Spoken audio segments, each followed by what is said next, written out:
I'm Pattu from freefincal. Today I want to ask you a question and probably put forth the point. But before that, a couple of messages. Today I've written two posts. The first was a list of changes in the Nifty indices. Five stocks have been replaced in the Nifty Next 50 and some other changes in the strategic indices. You can get the full list. Just go to freefincal.com and scroll for the latest posts. And also in the evening, I just wrote this up. This is the NPS Tier 2 Tax Saver Scheme 2020. This scheme is only for central government employees. It's not even for state government or PSUs or bank employees who have NPS. It's just for central government employees, and it is within the ATC limit. So I don't know why introduce this. It's not going to make a big difference for many people, I think. Anyway, if you are interested, have a look at it. So coming to this question, ever since the let me put it this way, ever since the Franklin funds got into trouble, or even probably before that, at least I didn't notice it. There has been such a strong demand for, or a visibly strong demand for the RBI 7.75% bonds until it was open. And then now many people want to buy the newly introduced RBI floating rate bonds. I made a video on that. And many people want to buy safe fixed deposits for 7 years, 10 years, and so on. And they are looking for safety in fixed income. But these are all done with the aim of buying and holding. That is, they will not sell it in the middle.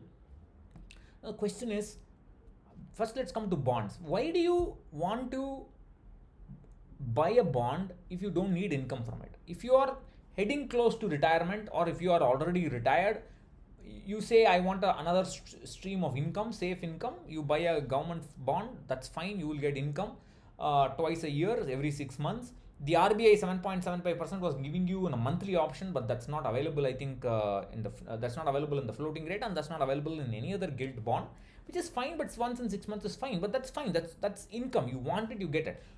If I'm not going to retire anytime soon and I don't want income for the next few years or whatever, why would I put my money in a bond? Why are people heading to buy bonds when they don't really need an income source? This is a baffling point which I can never fathom. If I want to buy a long-term bond, that is anything, 5 years, 7 years, 10 years, 15 years, and I don't need that income, and I'm saying it's part of my asset allocation, it's part of my long-term portfolio, I can't really manage that portfolio. If the aim is to buy and hold, if you can't rebalance the portfolio, it will become lopsided. If you are going to have bonds, you will have trouble rebalancing it. You will have to adjust among other asset categories, other instruments. I'm not sure if such thinking is even gone into buying these bonds, or it is just being done in the name of safety. I can't rebalance properly, it becomes a problem. And it's an income source. It's like something which is giving me a dividend for sure, and I have to take the trouble of getting that money and paying tax as per slab on that income, bond interest income, and incidentally dividends also are tax as per slab, but that's a different matter. Then I have to reinvest it and so on. Why would I do it in the name of safety? And if it's for a short term, I can just buy a post office fixed deposit. It's as safe as ever, and the money will grow. If I buy a bond, the money will not grow unless I take that money and put it somewhere else. And where I put it is subject to other kinds of risk, reinvestment risk, market risk, whatever.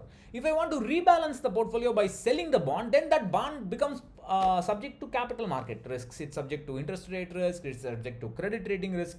Even if you buy a PSU, you may get your interest on time. But if you want to sell the PSU bond in the middle, and the rating is downgraded, or bank bond or PSU bond, the rating is downgraded, then you are in trouble. You will have to face that capital loss when you sell. So there's always a problem. So it makes no sense to buy bonds when you don't need income from it. It's silly.